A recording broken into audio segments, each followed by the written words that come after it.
The encrypted email arrived at 2:17 a.m. No subject line, no sender address, just a single video file. I opened it, expecting a security alert or spam. Instead, the screen filled with the interior of a garage engulfed in flames. My 7-year-old son, Evan, was screaming my name. But the camera didn't shake. The person filming wasn't panicking, they were zooming in.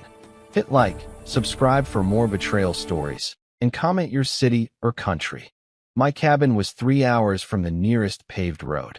I bought it to escape the noise of the world, to forget the things I did as a Delta sniper, and to bury the guilt of leaving my family behind.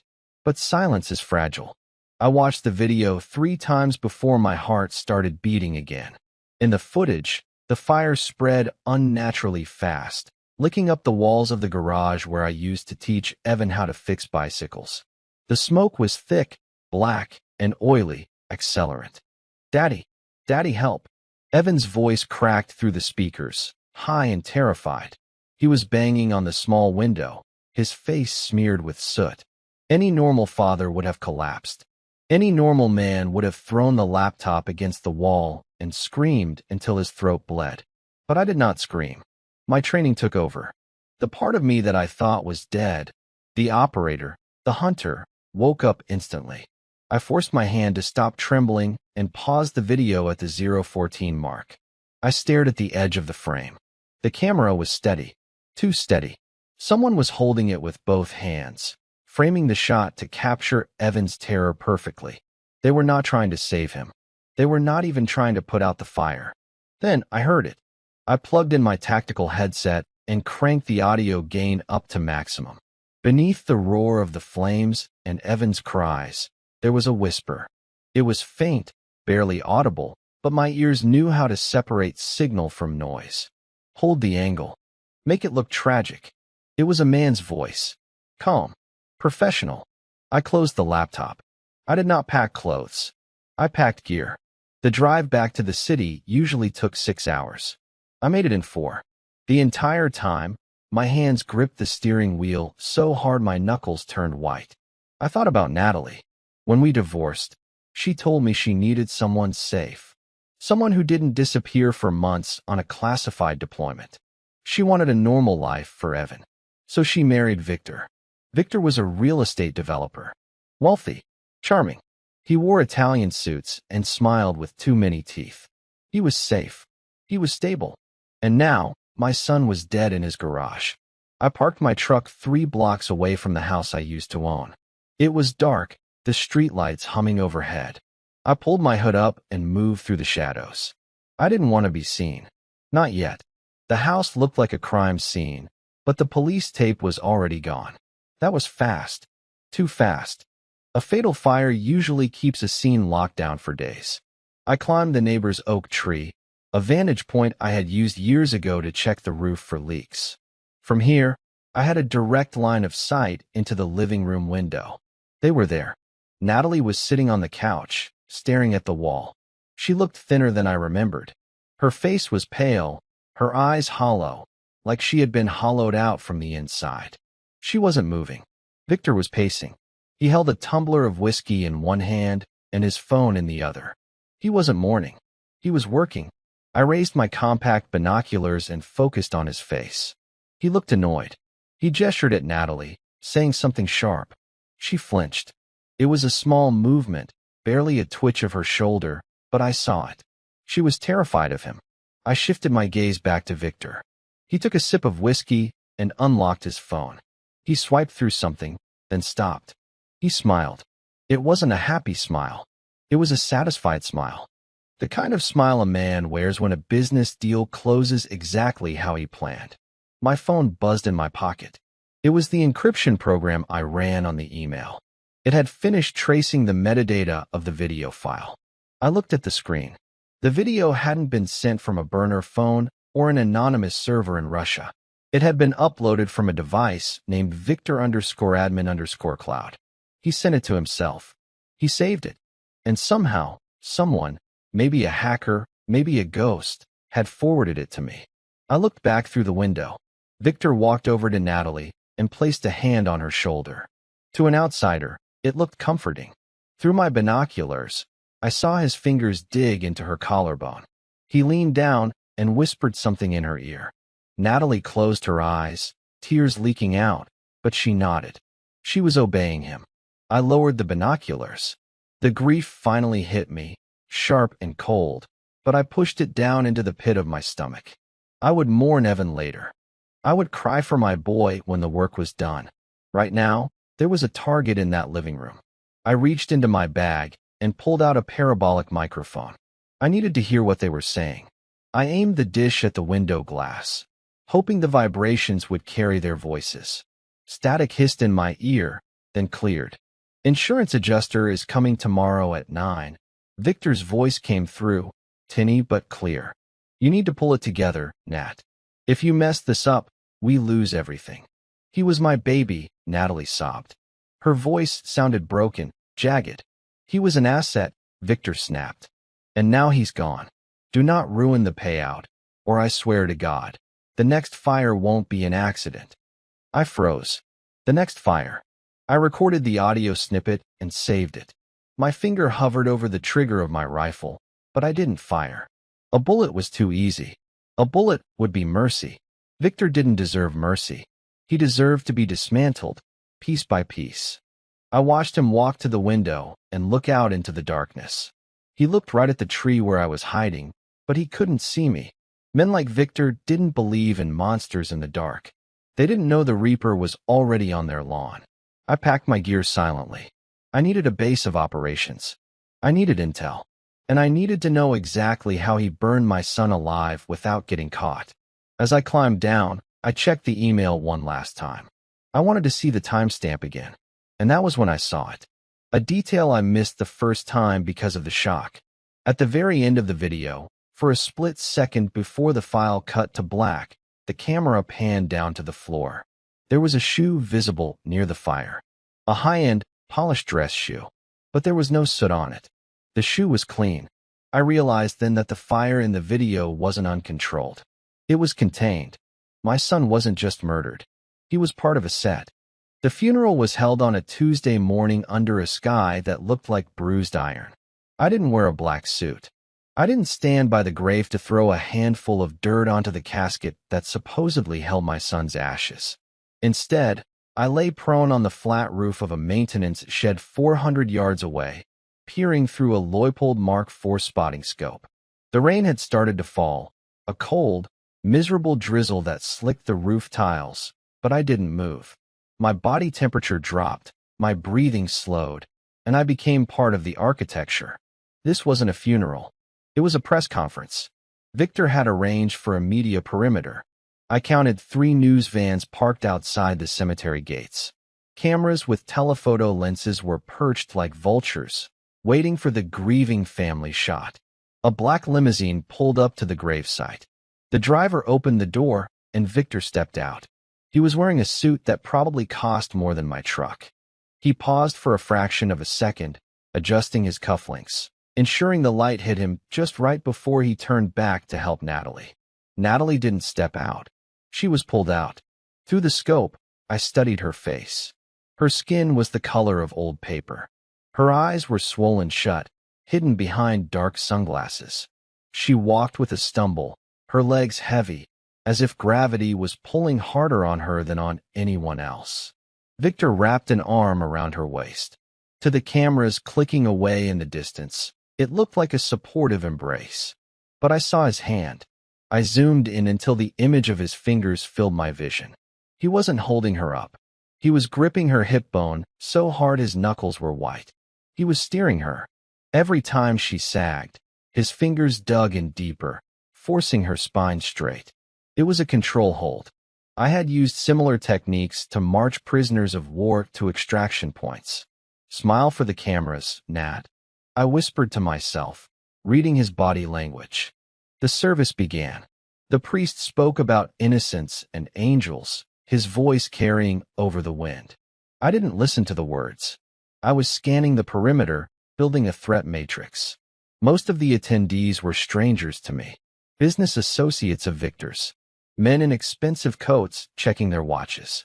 Women who looked more concerned with their makeup running in the rain than the death of a 7-year-old boy. Then I saw him. Standing near the back, away from the main group, was a man in a police uniform. He wasn't a beat cop. Gold oak leaves on his collar. Chief of Police, Raymond. I knew him. 10 years ago, he was a patrol sergeant I'd bought a beer for once. Now, he was standing at a private funeral for an accidental fire victim. Why was the chief of police here? As the service ended, people began to disperse. Victor shook hands, nodding solemnly, accepting condolences like he was accepting awards. He moved toward Chief Raymond. I adjusted the focus wheel. They didn't shake hands like old friends. The handshake was quick, firm, and, most importantly, heavy. Victor passed something to the chief. It was small, white. An envelope? A drive? It disappeared into Raymond's raincoat pocket in less than a second. Raymond nodded once, touched the brim of his hat, and walked away without looking back. My stomach churned with a cold, hard rage. That wasn't a condolence. That was a transaction. I stayed on the roof for another hour, long after the limo had driven away and the gravediggers had finished burying the empty box. I waited until the cemetery was silent. Then, I packed my scope and climbed down. I didn't go to the grave. I couldn't. If I stood over that fresh dirt, the soldier in me would die, and the grieving father would take over. And the father couldn't do what needed to be done next. The father would collapse. The soldier needed to work. I drove to a motel on the outskirts of the city, a place with flickering neon signs and cash-only policies. I set up my laptop on the stained desk and connected to the dark web via a routed server. I needed to know why the police investigation had ended before it even started. I logged into a secure messaging board I hadn't used since my discharge. I typed a single message to a user handle, ghost_actual. Need eyes on case #4922. B. City PD. Status and officer on record. I waited. The rain hammered against the motel window. I cleaned my sidearm, a SIG P226, disassembling and reassembling it blindly. The mechanical click-clack of the steel slide was the only thing keeping me grounded. 20 minutes later, the screen blinked. Ghost_actual was Blake. He was former intelligence, the kind of guy who could find a needle in a haystack and then tell you who manufactured the steel for the needle. A file transfer appeared. I opened it. It was a scan of the police report for the fire. I scrolled to the bottom, my eyes scanning the official conclusion. Cause of fire: accidental electrical failure. Wiring fault in garage subpanel. Case status: closed. Evidence: destroyed. Autopsy: inconclusive due to thermal damage. Remains released to next of kin. Closed. The fire happened 48 hours ago. A fatal fire investigation takes weeks. Forensics, accelerant sniffing dogs, electrical engineers. It takes time to rule out arson. But this file had been signed, sealed, and closed in less than a day. And the signature at the bottom of the report wasn't the fire marshal's. It was countersigned by Chief Raymond. My phone vibrated on the desk. A text message from an unknown number. It was Blake. Don't dig into this, Adrian. The order to close the file didn't come from the precinct. It came from the mayor's office. They wiped the server logs an hour ago. If I hadn't grabbed this screenshot, it wouldn't exist. I stared at the glowing screen. Victor didn't just have the police in his pocket. He had the city. He had erased my son's murder with a pen stroke and a check. I stood up and walked to the window, peering out through the blinds at the wet parking lot. I thought about the envelope Victor handed to the chief. I thought about the clean shoe in the video. They thought they had buried the truth. They thought the paperwork was the end of it. But they forgot one thing. Paperwork doesn't stop a bullet. I grabbed a marker and taped the photo of Victor from the funeral, the one I'd snapped through the scope, onto the motel mirror. I drew a red circle around his smiling face. Then I drew a question mark next to it. Why? Why go to these lengths? Why stage a fake fire? Why bribe the chief of police? If he just wanted to kill Evan to hurt Natalie, there were easier ways. This wasn't a crime of passion. This was a business move. And I was going to audit the books. The money trail is always the loudest witness in the room. You just have to know how to listen to it. I spent the next 48 hours existing on black coffee and rage. While Victor was likely playing the grieving stepfather at charity luncheons, I was peeling back the layers of his financial life. It wasn't hard. Men like Victor think they are untouchable, so they get lazy. They use their real names on offshore accounts. They use the same passwords for their emails as they do for their security gates. I sat in the motel room, the glow of the laptop illuminating the cheap peeling wallpaper. I had bypassed his firewall using a brute force decryption tool Blake had sent me years ago. It was illegal, highly traceable if you weren't careful, and exactly the kind of thing that would send me to federal prison. I didn't care. I was inside Victor's private cloud storage. I sifted through folders named tax shelter, properties, and renovations. Boring. Mundane. Then I found a folder buried inside a subdirectory of a shell company called Apex Holdings. The folder was named E. Asset Liquidation. My heart hammered against my ribs. Evan. I opened it. There were PDF documents inside. Scans of insurance policies. I clicked on the first one. It was a jumping juvenile whole life insurance policy, the kind wealthy parents buy for their kids as an investment. But the coverage amount wasn't normal. $2 million. And the date of the policy modification? 3 weeks ago. I scrolled down to the beneficiaries section. It wasn't Natalie. It was Victor Vance, trustee. I felt sick.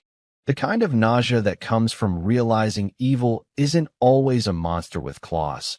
Sometimes it's a signature on a dotted line. He had bet against my son's life. He had finalized the payout amount before the accident even happened. But insurance fraud is common.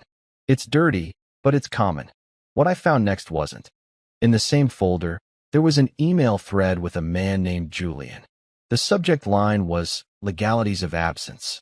I opened the thread and read the latest email from Julian. Victor, the policy requires a death certificate within 30 days to expedite the claim. If the body is too damaged for DNA, we need the fire marshal's affidavit immediately. Do not let the investigation drag on. If they classify it as a missing person instead of a confirmed casualty, the payout freezes for 7 years. Make sure the remains are accepted by the coroner. Remains. The word floated on the screen like a ghost. Julian knew. He knew the body in the garage, whatever it was just a prop to satisfy the paperwork. He was coaching Victor on how to navigate the legal definition of death. I looked up Julian. Julian Thorne, a high-end defense attorney with an office in the financial district and a reputation for making problems disappear. He wasn't just a lawyer. He was the architect. I needed to get closer. Digital recon was done. It was time for boots on the ground. I waited until nightfall. I drove to Victor's office building downtown. It was a glass tower that screamed arrogance. Victor's company, Vance Development, took up the top 3 floors. Security was tight, but predictable. Keycard access, rotating guards, cameras on the elevators. Standard corporate defense. I didn't go through the front door. I went through the service entrance in the loading dock, wearing a generic gray jumpsuit and carrying a toolbox. I walked with purpose, head down, looking annoyed.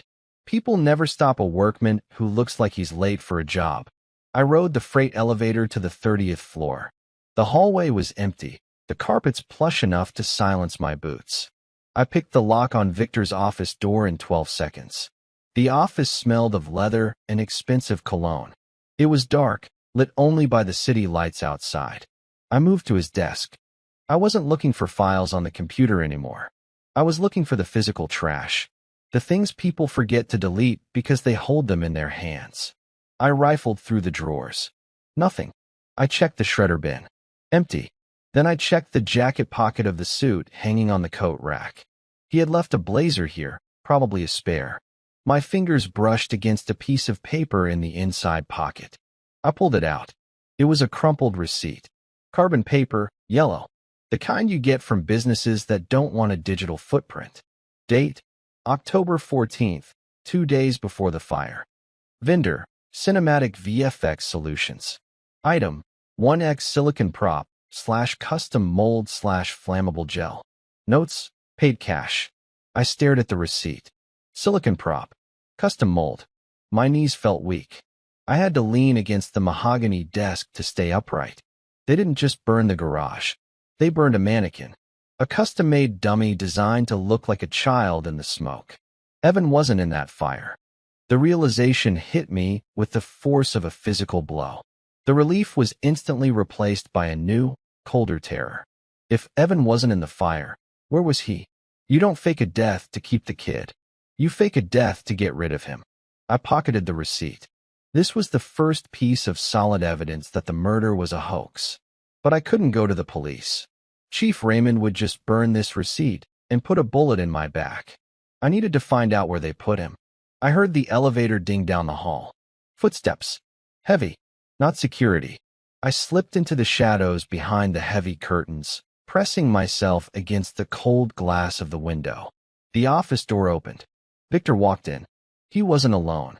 I don't care about the risk, Julian, Victor said. His voice was agitated. He slammed a briefcase onto the desk, inches from where I had just been standing. It's not about risk, Victor, a smoother voice replied. Julian, it's about maintenance. The facility called. The boy is acting out. He's asking for his mother. If he keeps making noise, the staff will have to sedate him again. Sedation is expensive. Then pay them, Victor hissed. I just got the insurance approval today. Money isn't the problem. Silence is. He can't stay there forever, Julian warned. Eventually, someone will ask questions. A boarding school for troubled youth creates a paper trail. He's not at a school. Victor laughed, a cruel, dry sound. He's in the vault. As long as he breathes, I have leverage over Natalie. And as long as he's dead to the world, I have my 2 million. I gripped the handle of my knife in the dark. The vault. I didn't know where that was yet. But I knew one thing. My son was alive. And the men in this room were talking about him like he was a piece of inventory. I watched through the slit in the curtains as Victor poured 2 drinks.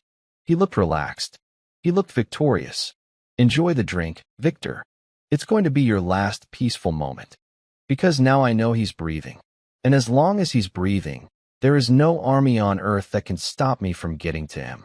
I waited in the shadows of the heavy velvet curtains for 20 minutes after Victor and Julian left the office.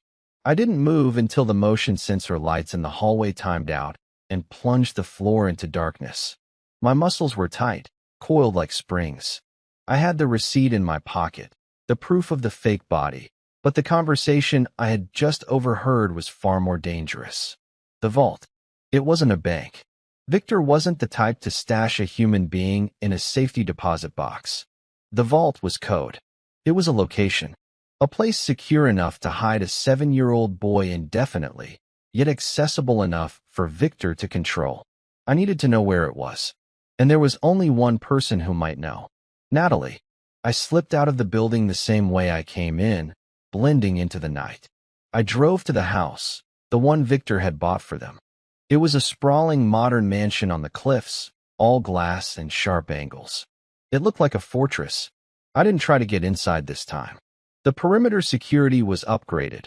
I saw new infrared cameras scanning the lawn. Instead, I retrieved the parabolic microphone from my truck. It was primitive compared to the digital bugs I preferred, but it was passive. It didn't emit a signal that a sweeper could detect. I set up position in the dense brush on the hillside for 100 yards out. The rain had stopped, leaving the air crisp and cold. Sound would carry well tonight. I aimed the dish at the master bedroom balcony.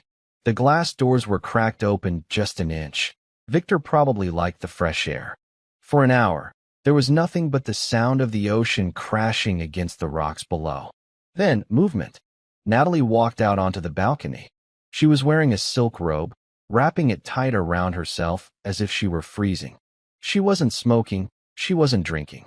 She was just standing there, gripping the railing, staring out into the black water. A moment later, Victor stepped out behind her. I adjusted the gain on the mic. Come inside, Nat, Victor said. His voice was low, smooth. You'll catch a cold. I don't care, she whispered. The mic picked up the tremor in her voice. I want to see him, Victor. You promised. I promised you he would be safe. Victor corrected her, stepping closer. He didn't touch her. He stood right behind her, looming like a shadow. I didn't promise visitation rights.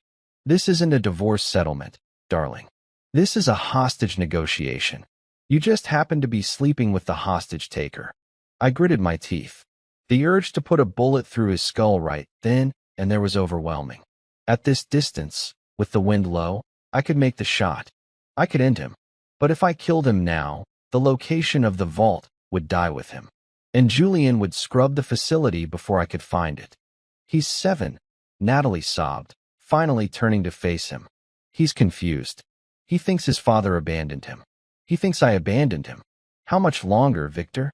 Until the money clears and the audit is finished, Victor said casually, inspecting his fingernails. 6 months. Maybe a year. A year. Natalie's voice rose to a shriek. You said a month. Victor moved fast. 1 second, he was standing still. The next, he had pinned Natalie against the balcony railing. His hand wasn't on her throat. That would leave bruises. It was gripping her jaw, forcing her to look at him.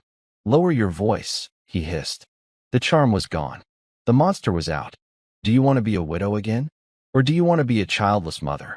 Because if you make a scene, if you go to the police, if you even think about calling Adrian, the accident becomes real. Do you understand me? Natalie whimpered. She nodded frantically against his grip. Good, Victor said, releasing her. He smoothed down the lapel of her robe, a sick, possessive gesture. Now come to bed. We have a charity gala tomorrow. You need to look rested. He turned and walked back inside. Natalie stayed on the balcony for another minute. She wiped her face, her body shaking. She looked out at the ocean one last time, and I saw her lips move. The mic didn't pick it up, but I'm a sniper. I can read lips from a mile away. I'm sorry, Adrian. She knew. She knew I would come looking. She knew I would suspect. But she was paralyzed by fear. Victor had weaponized her love for Evan against her. He had convinced her that silence was the only thing keeping our son alive. She wasn't an accomplice. She was a prisoner in a gilded cage. I lowered the microphone. My assessment had changed. I couldn't use Natalie as an asset yet. She was too unstable, too terrified. If I approached her now, she might panic and tell Victor, thinking it would save Evan. I couldn't risk that. I had to find the location myself. I packed up the gear and headed back to the truck. As I drove away, my mind raced through the conversation. The vault. 6 months. Audit. And then, a memory clicked. Back in the office, Julian had mentioned a facility. He said, the staff will have to sedate him again. Staff implies a payroll. A payroll implies a company. I pulled over to the side of the road and grabbed my laptop. I went back into the stolen files from Victor's cloud. I searched for payroll records. Nothing under Vance Development. Nothing under Apex Holdings. But then I checked the recurring payments from his personal account. There was a monthly wire transfer of $15,000 going to a shell corporation called Bright Horizon Solutions. I ran a search on the company name. It was registered as a nonprofit, a residential behavioral health center for troubled youth. Location, 40 miles north, in the middle of the state forest. Isolated, private, secure. It wasn't a school. It was a prison for kids whose parents wanted them forgotten. I looked at the map. The facility was surrounded by dense, refined woodland. No street view. No neighbors. Perfect for hiding a boy who was supposed to be dead. I started the truck. The engine roared to life, sounding like a growl in the quiet night. Hang on, Evan, I said to the empty cab. Daddy's coming. But just as I put the truck in gear, my phone buzzed. It was a text from Natalie's number. I froze. Had she seen me? Did she know I was watching? I opened the message. It wasn't a text. It was an audio file. I played it. It was a recording of Evan. His voice was tiny, groggy, like he was drugged. Mommy? The bad man said. He said I'm in the basement. It's cold. There are no windows. The message ended. Then a text followed, but it wasn't from Natalie. I know you're listening, Adrian. If you come near the house again, I won't send a recording next time. I'll send a finger. Victor knew. He wasn't just hiding. He was hunting me back. I sat in the truck, staring at the glowing screen of my phone. Victor's threat pulsed in my mind like a heartbeat. He knew I was out there. He knew I was watching. But he didn't know where I was right now, or he would have already sent men. That meant he was guessing, testing, baiting me into making a mistake. I turned off the phone and removed the battery. If he had access to Natalie's device, he could triangulate signals. I wasn't giving him that advantage. I drove north, staying off the main highways, using back roads that wound through farmland and forgotten towns. The further I got from the city, the quieter the world became. No streetlights, no traffic, just darkness and the hum of the engine. By the time I reached the edge of the state forest, dawn was breaking. The sky was pale gray, streaked with orange, and the air smelled like wet pine and earth. I parked the truck a mile from the coordinates I had pulled for Bright Horizon Solutions. I changed into dark tactical clothing, strapped on a chest rig with extra magazines, and slung a suppressed 416 Hong Kong dollars across my back. This wasn't a rescue mission yet. This was reconnaissance. I needed to confirm Evan was inside before I made my move. The facility sat at the end of a gravel access road, hidden behind a chain-link fence topped with barbed wire. There was a guardhouse at the entrance, unmanned at this hour. Beyond the gate, a two-story cement block building loomed like a bunker. No windows on the ground floor. Small, reinforced glass slits on the second. It looked less like a school and more like a holding pen. I circled the perimeter through the tree line, moving silently, scanning for cameras and motion sensors. There were 4 cameras mounted on the corners of the building, but they were fixed-position models. Cheap. Predictable. I stayed in their blind spots. At the rear of the building, there was a delivery entrance. A steel door with a keypad lock. I crouched in the brush and watched. At 0700 hours, a van pulled up. White, unmarked. The driver got out, a heavy-set man in scrubs. He punched in a code on the keypad, 4-7-2-9. The door buzzed and clicked open. He hauled out boxes of supplies. Food. Medical gear. He made 3 trips, propping the door open with a wedge. On his 4th trip, I moved. I slipped inside while his back was turned, pressing myself flat against the interior wall. The hallway was sterile, fluorescent lit, smelling of bleach and stale air. I heard voices echoing from somewhere deeper in the building. I moved down the corridor, weapon raised, eyes scanning every doorway. Most of the rooms were empty. Cots with thin mattresses, metal lockers, no personal items. This place stripped identity. Then I heard it. A child crying. My pulse spiked. I followed the sound to a stairwell leading down. The basement. The place Evan had mentioned in the recording. I descended slowly, each step deliberate. The air grew colder. The walls were unpainted concrete, damp with condensation. At the bottom, there was a heavy door with a small observation window. I peered through. Inside was a row of small cells, each with a cot and a toilet. In the farthest one, a boy sat hunched on the floor, knees pulled to his chest. It was Evan. His hair was longer, unkempt. His clothes were too big, hanging off his thin frame. But it was him. Relief and fury collided in my chest, like a grenade going off. He was alive. He was here. But I couldn't just kick the door down. There were staff upstairs. Cameras I hadn't mapped yet. If I moved too fast, they would lock the building down, or worse, hurt him to slow me down. I forced myself to retreat back up the stairs. I had what I needed, confirmation. Now I needed a plan. I exited the building the same way I came in, slipping back into the forest before the delivery driver finished unloading. Back at the truck, I pulled out a tactical notebook and sketched the facility layout from memory. I marked guard rotations, camera angles, entry points, and the location of Evan's cell. But I couldn't do this alone. Not if I wanted Evan to walk out of there alive. I reassembled my phone and made a single encrypted call. Blake answered on the second ring. "I need an exfiltration," I said. No greeting. No preamble. "Where?" Blake's voice was calm, professional. He didn't ask why. "Bright Horizon Solutions. North State Forest. Target is a 7-year-old boy. Hostage situation. Private security. Unknown number of hostiles.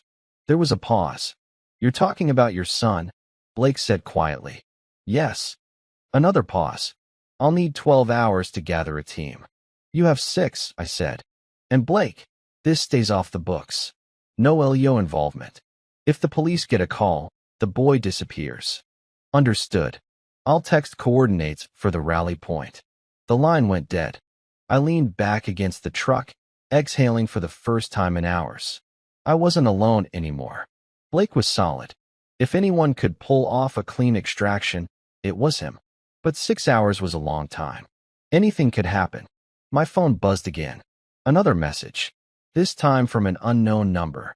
I opened it. It was a photograph. The image showed Evan's cell from a different angle, higher up, like a security feed screenshot. Evan was still sitting on the floor. But now, standing in the doorframe behind him, was a man in a black jacket. He was holding a syringe. The text below the image read, "Tick-tock, Adrian. Every hour you waste, he gets another dose. How long do you think a child's heart can take sedatives before it just stops?" My blood turned to ice. Victor wasn't just threatening me. He was threatening to kill Evan slowly, medically, in a way that would look like an overdose. An accident. I looked at the timestamp on the photo. It was taken 4 minutes ago. They were watching me in real time. They knew I had found the facility. I started the engine. 6 hours was too long. I was going in now. I didn't drive through the front gate. That's what a desperate father would do. That's what they wanted me to do. A frontal assault on a fortified position with a hostage inside is a suicide pact. It ends with the hostage dead and the shooter bleeding out in the driveway. Instead, I drove the truck into the dense brush 300 yards east of the perimeter, wedging the accelerator down with my tactical knife. I pointed it straight at the fence, slapped the gear shift into drive, and rolled out the door before it picked up speed. I hit the ground rolling, blending into the undergrowth. 10 seconds later, the truck smashed through the chain-link fence, careening across the lawn before slamming into a generator shed. The crash sounded like a bomb going off. The horn stuck, blaring a long, continuous scream into the morning air. Chaos erupted. Floodlights snapped on. Doors flew open. 4 armed men in tactical black poured out of the main building, sprinting toward the crash site, weapons raised. They were shouting, distracted, their eyes fixed on the smoking wreck of my truck. Perfect. While they were suppressing an empty vehicle, I moved to the rear delivery door. I already had the code from the driver, 4-7-2-9. I punched it in. The lock clicked. I slipped inside, the silence of the hallway swallowing me whole. I didn't run. Running makes noise. I moved fast and low, my boots rolling heel to toe on the linoleum. I headed straight for the stairwell. The image of the syringe was burned into my retinas. Tick-tock. I reached the basement door. It was unlocked. That felt wrong. Security doors are designed to fail secure, meaning they lock when power is cut or alarms are triggered. This one was slightly ajar. I pushed it open with the barrel of my rifle, sweeping the room. The basement was exactly as I had seen it. Damp, cold, smelling of mold. I moved toward the cell at the end of the row. The one where I had seen Evan. "Evan," I whispered, my voice barely a breath. No answer. I reached the bars. The cell was empty. The cot was stripped. The bucket was gone. In the center of the room, sitting on a wooden chair, was a large flat-screen monitor hooked up to a battery pack. On the screen, a video was playing on a loop. It was the footage of Evan huddled in the corner. My stomach dropped. It wasn't a live feed. It was a recording. The photo they sent me, the threat about the syringe, it was all a psychological operation. They knew I was watching. They knew I would come. They had moved him hours ago, maybe the moment I pinged the location on my laptop. I raised my rifle, spinning around. Click. The sound of a heavy latch engaging behind me. I looked at the stairwell door. It was closed now. A red light blinked above the frame. Magnetic lock. Then, the vents in the ceiling hissed. White gas began to pour into the room. Halon. Fire suppression gas. It sucks the oxygen out of the air to starve a flame. It works just as well on human lungs. I didn't panic. Panic burns oxygen. I held my breath and dropped to one knee, scanning the room for a weak point. The walls were concrete. The door was steel. The only other exit was a ventilation shaft near the ceiling, too small for a man. But the gas system had an intake. I spotted the service panel on the far wall. I fired 3 rounds into the hinges. The metal shrieked and twisted. I kicked the panel in, revealing the ductwork. It was tight, but it let out. I slung my rifle and jammed myself into the shaft, crawling on my elbows. The space was claustrophobic, dark, and filled with dust. My lungs were screaming for air, my vision starting to tunnel. I could hear the hum of the extraction fans ahead. I crawled until I saw a light, a grate leading to the outside, near the generator shed where my truck had crashed. I kicked the grate. It didn't budge. I drew my sidearm, pressed the muzzle against the locking mechanism, and fired. The grate clattered away into the grass. I tumbled out into the fresh air, gasping, coughing until my ribs ached. I dragged myself into the bushes just as boots crunched on the gravel nearby. Gas deployment confirmed, a voice said. Target should be unconscious in 2 minutes. The boss wants him alive for questioning. I froze. 2 men were standing 10 feet away, staring at the ventilation output. They weren't looking down at the grass. I didn't have time to recover. I needed intel. I needed to know where they took my son. I surged up from the ground, grabbing the nearest man by his vest and slamming him into the brick wall.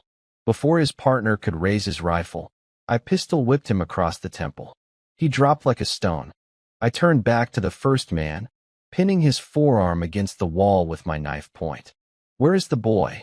I growled, my voice raspy from the gas. The man's eyes were wide, terrified. He was just a hired gun, a private security contractor who thought this was an easy paycheck. He wasn't ready for a Delta operator who had just crawled out of a grave. "I don't know," he stammered. "They moved him. The suit. Julian, he took him." "Took him where?" I pressed the knife tip into the fabric of his vest, just enough to let him feel the steel. "The airfield," he screamed. "Private hangar. West County. They're flying him out. Victor said he's moving the asset offshore." "Offshore?"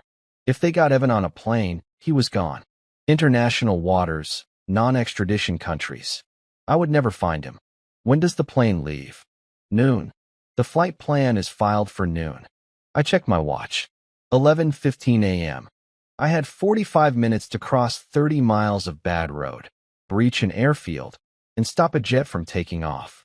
I knocked the man out with a swift blow to the jaw and left him slumped next to his partner. I didn't have a vehicle. My truck was a smoking wreck. I looked at the security van parked near the entrance, the one the mercenaries had used. I sprinted for it, ignoring the burning in my lungs. The game had changed. It wasn't a rescue anymore. It was an interception.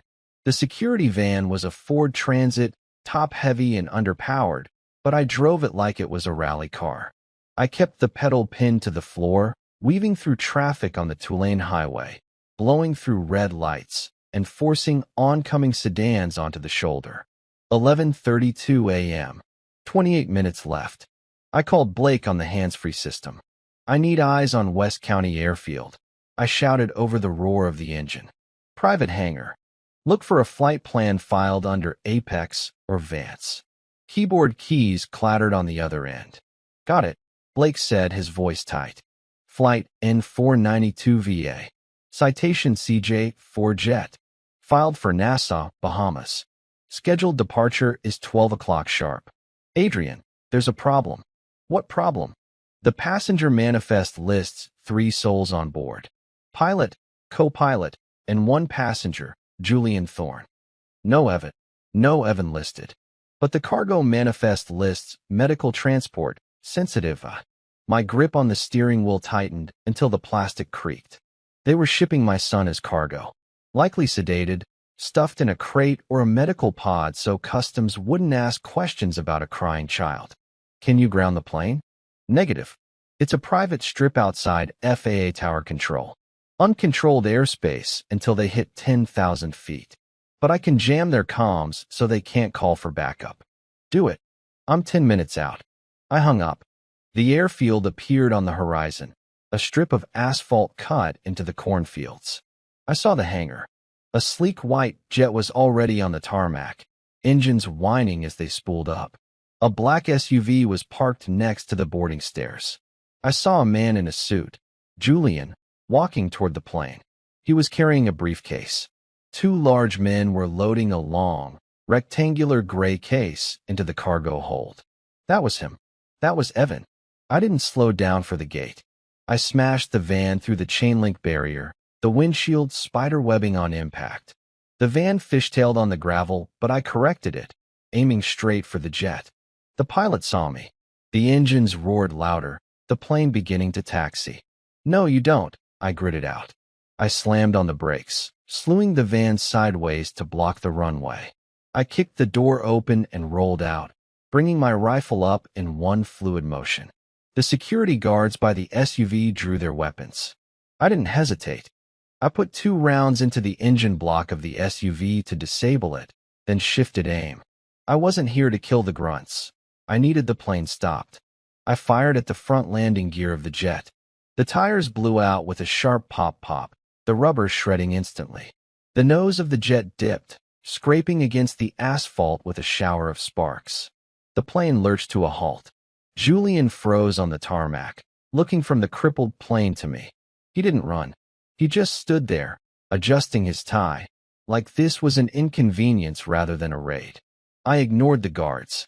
I walked straight toward Julian, my rifle leveled at his chest. "Open the case," I ordered.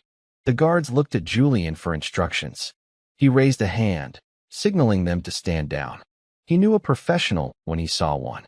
He knew they were outmatched. "You're making a mistake, Adrian," Julian said, his voice calm, almost bored. "This isn't a kidnapping. It's a medical transfer. We have the paperwork. Open the case." Julian sighed and nodded to the men. They unlatched the gray box. I stepped forward, my heart hammering in my throat. The lid lifted. It was empty. No Evan. Just foam padding and medical supplies. I stared at the empty box, the world tilting on its axis. "Where is he?" Julian smiled. It was a cold, reptilian smile.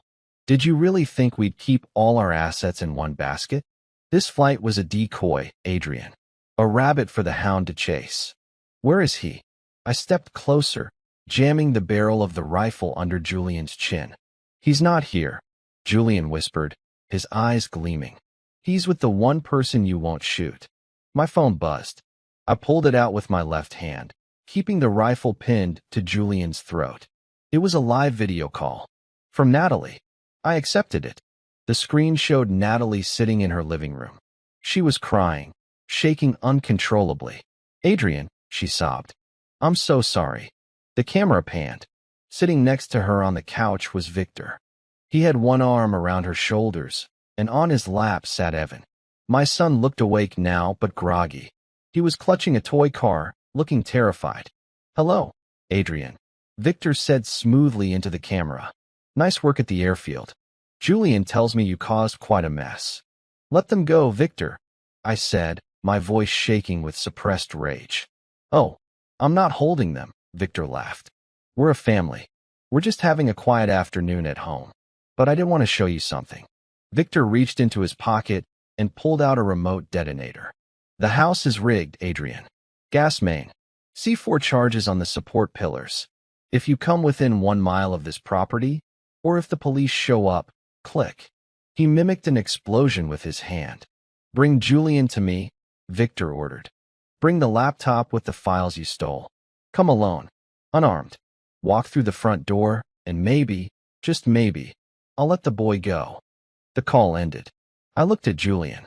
He looked smug. He thought he had won. He thought I was checkmated. "Looks like you're my ride," Julian smirked, reaching for the door handle of the SUV. I lowered my rifle. "Yeah," I said softly. "I'm your ride." I pistol whipped him so hard across the face that his glasses shattered. He crumbled to the tarmac. I wasn't going to walk into Victor's trap unarmed. I was going to walk in with the only leverage I had left. I grabbed Julian by the collar and dragged him toward the van. "Blake," I said into my headset. I need the schematics for Victor's house, specifically the gas lines. On it, Blake replied. What's the plan? I'm not going to defuse the bomb, I said, zip-tying Julian's hands to the steering wheel. I'm going to make sure Victor is the only one who burns. The drive back to the city was a blur of calculated rage. Julian was conscious in the passenger seat, bleeding from his nose, but silent. He knew better than to speak. I had the schematics of Victor's mansion displayed on the dashboard tablet, overlaid with thermal imaging data Blake was streaming in real time. The house is a fortress, Blake's voice crackled in my ear. Reinforced steel doors, shatterproof glass. But the gas main Victor mentioned? It runs directly under the living room. If he triggers that detonator, the whole hillside slides into the ocean. I know, I said, eyes scanning the road. That's why I need Natalie to play her part. Natalie is compromised, Adrian. She's terrified. Fear is a motivator, I said. Connect me to the listening device I planted in her living room. I need to talk to her without Victor knowing. That's risky. If he hears, do it. Static hissed. Then the ambient sound of the living room filled my earpiece. I could hear the TV playing cartoons, a cruel attempt at normalcy. I heard Victor pacing, the heavy thud of his shoes on the hardwood. Natalie, I whispered into my mic. I was gambling that she was wearing the Bluetooth earbud she sometimes used for audiobooks. It was a long shot. Silence. Then, a sharp intake of breath. Don't react, I said quickly. Don't look at him. Just listen. Adrian. Her whisper was barely audible, masked by the sound of the TV. I'm coming. But I need you to be brave. Braver than you've ever been. He has a detonator, she whimpered. He's going to kill us all. No, he won't. Victor is a narcissist. He loves himself too much to die in a suicide blast. The detonator is for leverage, not use. But he will use it if he feels cornered. What do? I need you to get him to confess. On tape.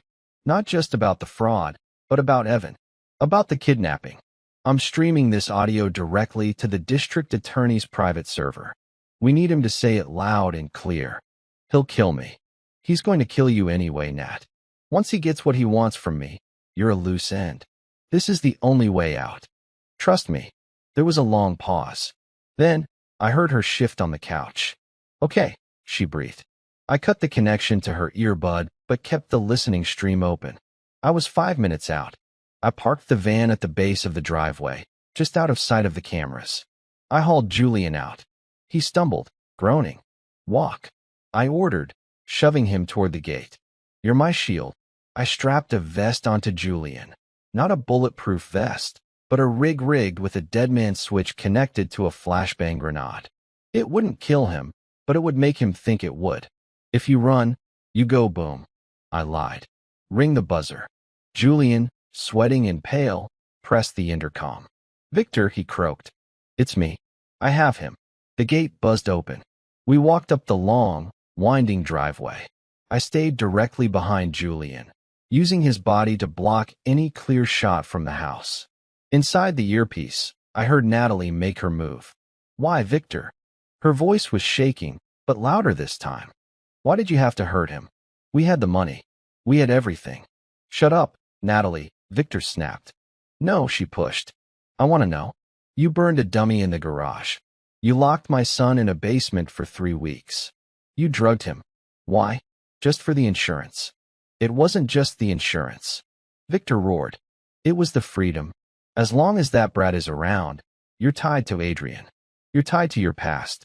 I wanted a clean slate. $2 million and a life without baggage. So you kidnapped him to erase him? I kidnapped him to erase him, Victor said, and I could hear the sneer in his voice. Adrian was the target. Evan was just the bait. And now, the rat is walking right into the trap. Got it, Blake said in my ear. Clear confession. DA has it.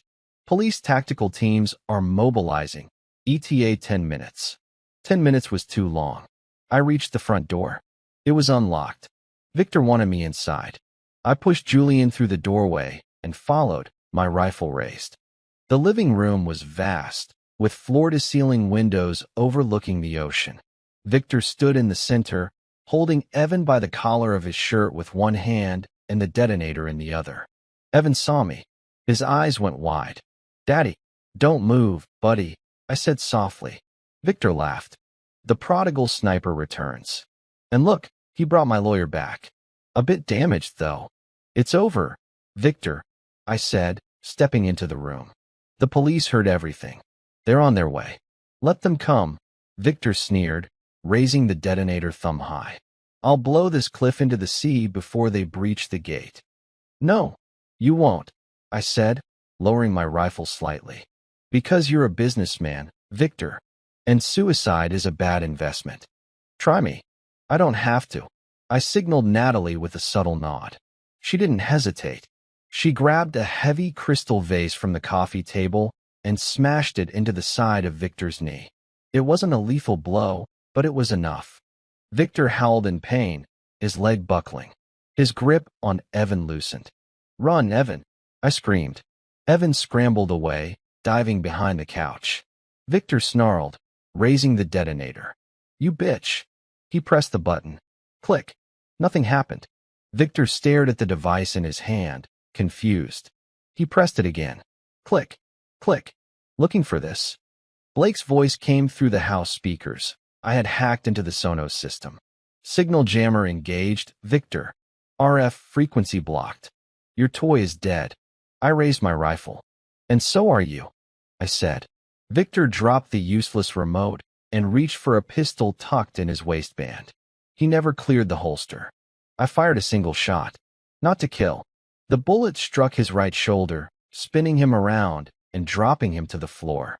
He screamed, clutching his shattered arm. I moved in, kicking the gun away. I put a boot on his chest, pressing down hard. "That was for the garage," I said.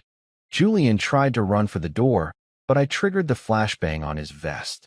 It detonated with a deafening bang, blinding him and knocking him flat. Natalie was holding Evan, sobbing into his hair. I looked at them. They were safe. Sirens wailed in the distance, getting louder. I looked down at Victor, who was bleeding and whimpering on his expensive rug. "You wanted to erase my family," I whispered, leaning down. "Now you're going to spend the rest of your life in a cage, remembering that you failed." I unloaded his gun and tossed it aside. The war was over. The relief lasted exactly 45 seconds. That's how long it took for the local SWAT team to breach the front doors. They didn't come in asking questions. They came in with flashlights blinding us, shields up, and rifles screaming for targets. "Drop the weapon. Hands in the air. Do it now." I didn't argue. I placed my 416 Hong Kong dollars on the floor, kicked it away, and laced my fingers behind my head. I went down to my knees slowly. I was a Delta operator. I knew the drill. If I made a sudden move, they would turn me into a colander. "Don't shoot him," Natalie screamed, clutching Evan to her chest. "He saved us." The officers didn't care. Two of them swarmed me, slamming my face into the hardwood floor. The cold steel of handcuffs bit into my wrists. Across the room, paramedics were already working on Victor. They cut open his shirt to pack the shoulder wound. He was pale, sweating, his expensive suit ruined by his own blood. But he was smiling. I watched him from the floor, my cheek pressed against the wood. Why was he smiling? I had dismantled his operation, saved the boy, and handed the police a confession on a silver platter. He was going to prison for life. Victor caught my eye. He coughed, a wet, rattling sound, and motioned for the paramedic to wait a second. "Officer," Victor wheezed, looking at the SWAT captain. "I want to press charges." "Save it for the judge, Victor," I spat. "We have the confession." Victor laughed. It was a dry, broken sound. "Oh, the kidnapping? Sure. I'll do time for that. 5 years, maybe 10 with Julian's help. White-collar prison. Tennis courts." He shifted his gaze to me, and his eyes were dead calm. "But you, Adrian, you're never seeing the light of day again." "I have immunity," I said. "Defense of a third party." "Not for this," Victor whispered. He looked at Julian, who was sitting up now, wiping soot from his face. Julian nodded, pulling a smartphone from his pocket. He tapped the screen once. "It's sent," Julian said hoarsely. What is sent? I demanded. Victor leaned up on one elbow, ignoring the protests of the medic. Did you think I picked you at random, Adrian? Did you think I married Natalie just because she was pretty? Victor sneered. I researched you. I know who you are. I know what you did in Yemen in 2014. Operation Copperhead. My blood ran cold. Copperhead was a black book mission. Off the record. Illegal. If that file was opened, it wouldn't just be a court-martial. It would be a Hague trial. I found the classified files, Victor hissed. The civilian casualties. The unauthorized strikes. The things your government buried deep. That file is sealed, I said, my voice barely a whisper. Not anymore. Victor grinned, his teeth stained red. Julian just emailed the entire unredacted dossier to the New York Times, the Washington Post, and, just for fun, the Iranian embassy. The room seemed to tilt. You're lying. Check the news in an hour, Victor said. I'm a criminal, sure. But you? You're a war criminal. And once that hits the wire, the government won't let you have custody of a goldfish, let alone a child. They'll bury you in a hole so deep, not even God will find you. The SWAT captain touched his earpiece. He listened for a moment, his face hardening. He looked down at me. The look wasn't aggression anymore. It was caution. Central just flagged his ID. The captain muttered to his lieutenant. Federal hold. Department of Defense just took jurisdiction. It was true. The system had already flagged me. Victor laid his head back on the floor, closing his eyes as the morphine kicked in. You won the battle, soldier, Victor murmured. But I just burned your whole world down. Enjoy the cage. The officers hauled me to my feet. Daddy, Evan cried out, trying to run to me. Natalie grabbed him, holding him back. She looked at me, her eyes wide with confusion and fear. She had heard what Victor said. We're criminal. Civilian casualties. Adrian, she whispered. Is it true? I looked at her. I looked at my son, who was reaching for me with small, trembling hands. I couldn't lie to them, and I couldn't explain it. The things I did to keep them safe, to keep the world sleeping at night, they were ugly. They were necessary evils. But in the light of day, in a suburban living room, they just looked like evil. I love you, Evan, I choked out. Move him, the captain ordered. They dragged me out the door. I passed Julian on the way out. He was being treated for the flashbang burns, but he looked up at me with that same arrogant smirk. I told you, Adrian, Julian whispered. The law is a weapon, and we have more ammunition. They shoved me into the back of the armored van. The heavy doors slammed shut, plunging me into darkness. I sat there, the handcuffs digging into my wrists. I had saved my son's life. But Victor was right. By saving him, I had exposed myself. The ghost was visible now, and the monsters I had fought for 20 years were coming to collect. The engine roared to life. We weren't going to the local precinct. I knew that. We were going somewhere much darker. The armored van did not stop at a precinct. It kept rolling until the city thinned out and the roads turned clean, quiet, and watched. When the doors finally opened, I was staring at a concrete building with no sign on it. No windows on the first floor, and men at the entrance who did not wear name tags. They walked me down a hallway that smelled like disinfectant and cold air. No shouting, no drama, just process. They put me in a small room with a metal table and a camera in the corner. My cuffs came off, but the message stayed the same. You are not free. A man walked in and set a file on the table like it weighed 100 pounds. Grant. He wore a simple suit, short hair, calm face. The kind of calm that comes from dealing with people at their worst for a living. He sat down across from me. Adrian. I did not answer. He slid the file toward me. The cover page read, Operation Copperhead. You already know what Victor and Julian tried to do, Grant said. They tried to make you radioactive. I did not ask to be famous, I said. Grant nodded like he respected that. That is not the issue. The issue is that the moment those documents hit certain inboxes, certain people decided it was safer to put you in a box. I leaned forward. My son is alive. My son was kidnapped. Victor staged a burning video on camera, and used my boy like a business asset. Put him in court. Put him in prison. That is the only box that matters. Grant watched me for a long beat. You are thinking like a father. That is good. But you are also thinking like a man who still believes the system moves fast when the truth is ugly. The door opened again, and another man stepped in. Mason. He was younger than Grant, but his eyes were tired. He carried a tablet and a stack of printed photos. Mason set the tablet down and turned it toward me. We have your confession recording of Victor, thanks to Natalie. We have financial fraud. We have kidnapping. We have coercion. That part is strong. He tapped the screen. But we also have you trespassing, armed, in multiple locations. We have 2 private security contractors injured. We have evidence of you breaching a controlled facility. I did not shoot anyone who did not choose to stand in front of me, I said. Mason's jaw tightened. This is not a movie, Adrian. In court, the question is not what you meant. The question is what can be proven clean. Grant raised one finger toward Mason, then looked back at me. Here's the real problem. Victor is not just fighting to survive prison. He is fighting to poison your name so he can keep control from behind bars. And he almost succeeded.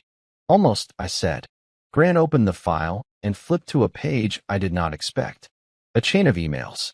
Timestamps. Metadata. Then a headline draft. Grant slid it closer. Victor did not leak Copperhead. My chest tightened. He said he did. Grant nodded once.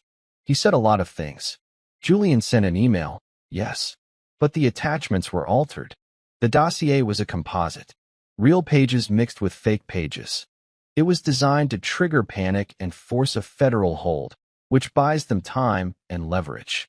Mason exhaled like he had been holding it in. We traced the edit signature to a device tied to Julian's office network.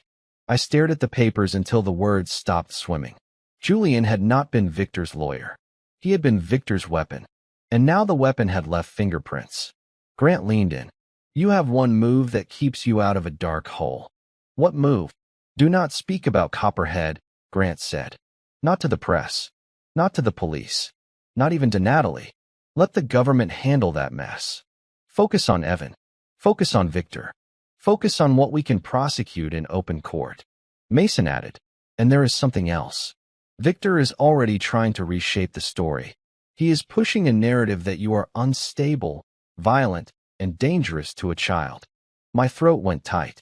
He does not get to touch my son again. Grant's voice softened, just slightly.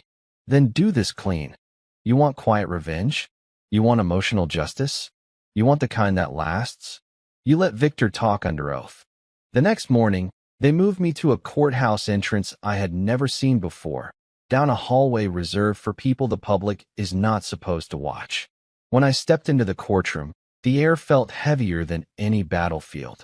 Judge Quinton sat at the bench, expression unreadable, eyes sharp. Victor sat at the defense table in a sling, polished again, face composed like the wound was just another accessory. Julian was 2 seats away, bruised, lips split, pretending dignity. Natalie sat behind the prosecution with Evan, my son, alive, small, wrapped in a sweater that hung off him. His eyes found mine, and his whole face tightened like he was holding back a sound too big for his body. I did not wave. I did not smile.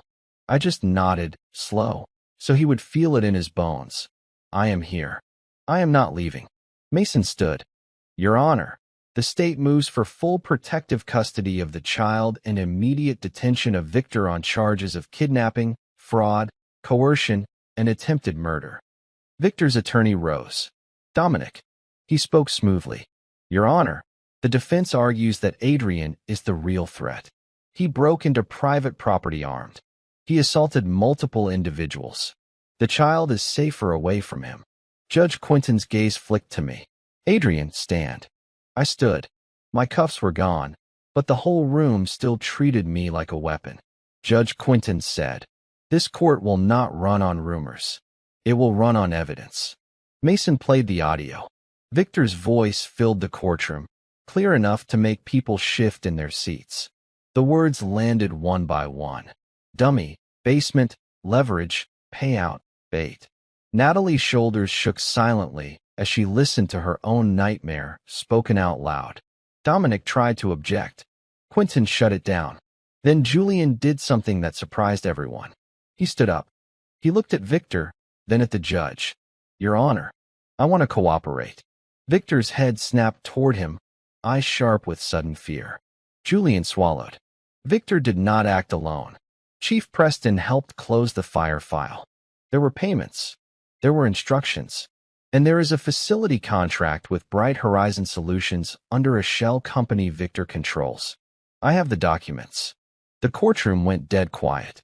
For the first time since this started, Victor did not look untouchable. He looked cornered. Judge Quentin leaned forward. Bail is denied. Victor is remanded into custody. Evan will remain under protective supervision pending a full hearing. Evan's hands clenched in Natalie's lap.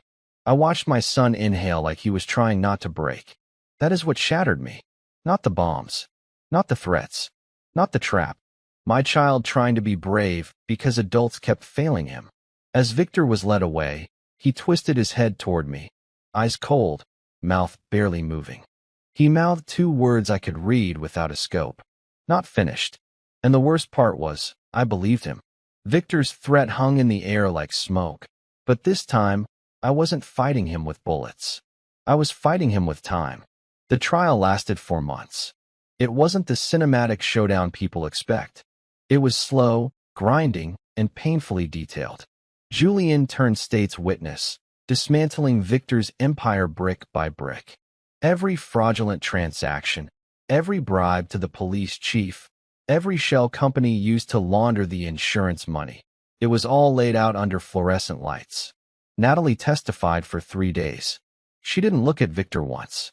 She spoke quietly about the fear, the manipulation, and the night she finally chose her son over her safety. It wasn't a perfect redemption. She would carry the guilt of her silence forever, but it was enough to break Victor's hold on her. I sat in the back row every single day. I wore a cheap suit that didn't fit my shoulders right. I didn't testify. I didn't need to. My presence was the statement. When the verdict came down, the courtroom was silent. Guilty on all counts.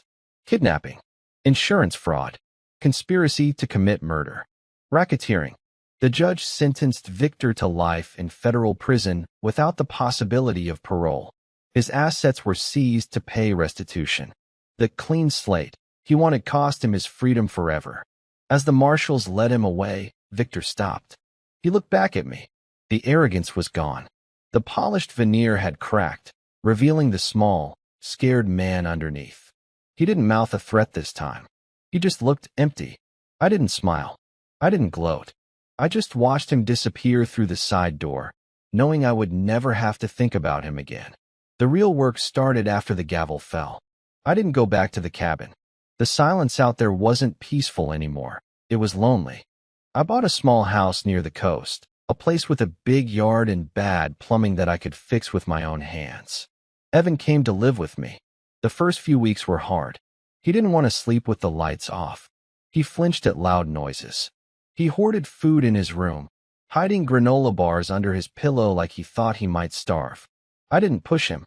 I didn't try to fix him like a broken rifle. I just stayed. I cooked breakfast every morning. I sat on the porch while he played in the yard, always keeping him in my sight line, but never hovering. I let him see that I wasn't going anywhere. Natalie visited on weekends. We were polite, distant but civil. We weren't a family anymore, not really, but we were allies in keeping Evan safe. She was healing in her own way, learning to forgive herself for the blindness that almost cost us everything. One evening, 6 months later, I was down at the dock, teaching Evan how to cast a fishing line. The sun was setting, painting the water in shades of gold and violet. Evan struggled with the reel, the line tangling in a bird's nest of knots. He got frustrated, his shoulders hiking up, tears pricking his eyes. "It's okay," I said softly, kneeling beside him. "Patience is the weapon, bud. Panic is the enemy." "I can't do it," he whispered. "I'm not like you, Dad. I'm not strong." I stopped. I turned him to face me, gripping his small shoulders. "Look at me," I said, my voice firm. You survived a fire that wasn't real. You survived a basement in the dark. You survived men who wanted to erase you. And you're still standing here, trying to catch a fish. I wiped a smudge of dirt off his cheek. You are stronger than I ever was at your age. You didn't need a gun to survive, Evan. You just needed to hold on. He looked at me, his eyes wide, searching my face for the truth. Then, slowly, he nodded. Okay, he said. Okay, I repeated.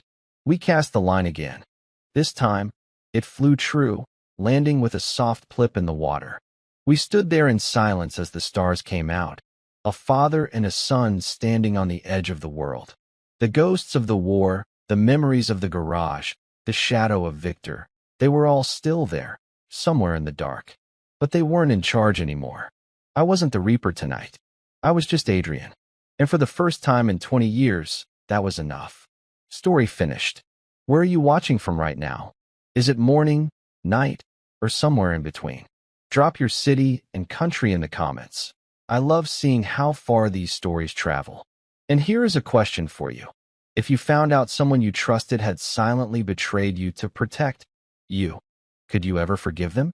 Or is trust like a mirror? Once broken, it's just broken? Let me know your honest thoughts below.